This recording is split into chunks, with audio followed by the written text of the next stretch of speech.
कर रहे हैं। अब नशे की ओर क्यों जाता है व्यक्ति? पहली बात तो उसको माहौल कहां से मिलता है। 6 घंटे बच्चा स्कूल आता है, उसके अलावा 18 घंटे बच्चा घर में रहता है अपने अभिभावकों से के साथ। आस पड़ोस का जो माहौल होता है, पड़ोस होते हैं उनके साथ वो रहता है। अब हमारा परिवेश आज ऐसा हो गया, हमारे कल्चर प्रोग्राम ऐसे हो गए, घर में अगर शादी ब्याह लगा है, कोई फंक्शन लगा, बिना ड्रिंकिंग के पूरा नहीं हो रहा है। कौन सी आधुनिकता की दौर में जा रहे हैं? कैसी शिक्षा और कैसे संस्कार हम अपने बच्चों को देंगे? मैं मातृशक्ति से निवेदन करता हूं, आपके अध्यापक भी यहाँ बैठे हैं, ऐसा तो है नहीं हमारे घर में एक ही कमरा है, 4 कमरे 2 कमरे तो है भाई, आपके ही बच्चे हैं, कोई बिगाड़ने नहीं है।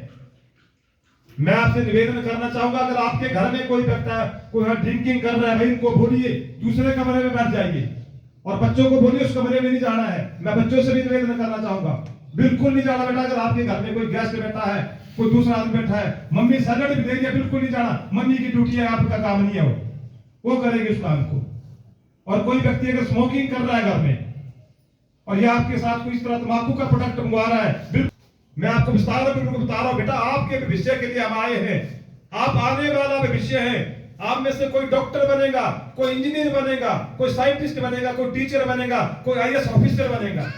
अगर आप युवा पीढ़ी नशे की जिद में चली जाएगी, सही से लोगों को अगर टीचर बन जाएंगे, एजुकेशन नहीं दे पाएंगे, कहीं वहां पर इंजीनियर बन जाएंगे, सही से बिल्डिंगों का भवनों का निर्माण नहीं होगा, और जो पुल बनाएंगे पकते टेढ़े हैं भाई,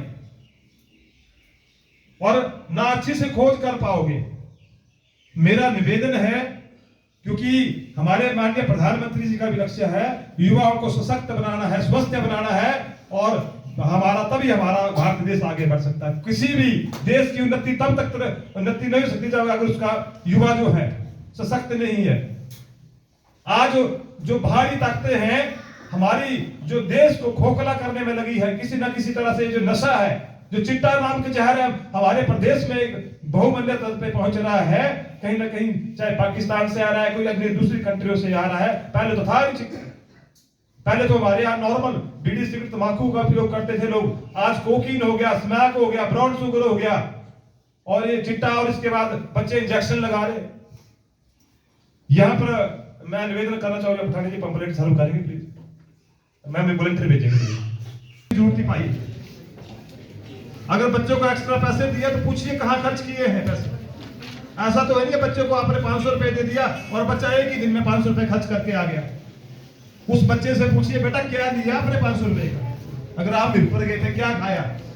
आपका ये बच्चा पूछ लेंगे, कोई शर्मिंदगी वाली बात थोड़ी है, क्योंकि आजकल ऐसा हो गया इकलौता बच्चा, और हम अपने बच्चों को बोलना भी नहीं चाहते, क्योंकि शायद हमारा आजकल ऐसा परिवेश हो गया, बच्चे थोड़ा इस तरह हो गए हैं, वो अपने पेरेंट्स को भी अवॉइड कर रहे हैं। अगर आप अपने पेरेंट्स को अवॉइड कर रहे हैं बेटा, जो आपकी मम्मी सुबह उठ के आपको 7 बजे टिफिन भर के दे रही है, उनको अपने स्वास्थ्य की चिंता नहीं, बीमार होगी तब भी खाना देगी।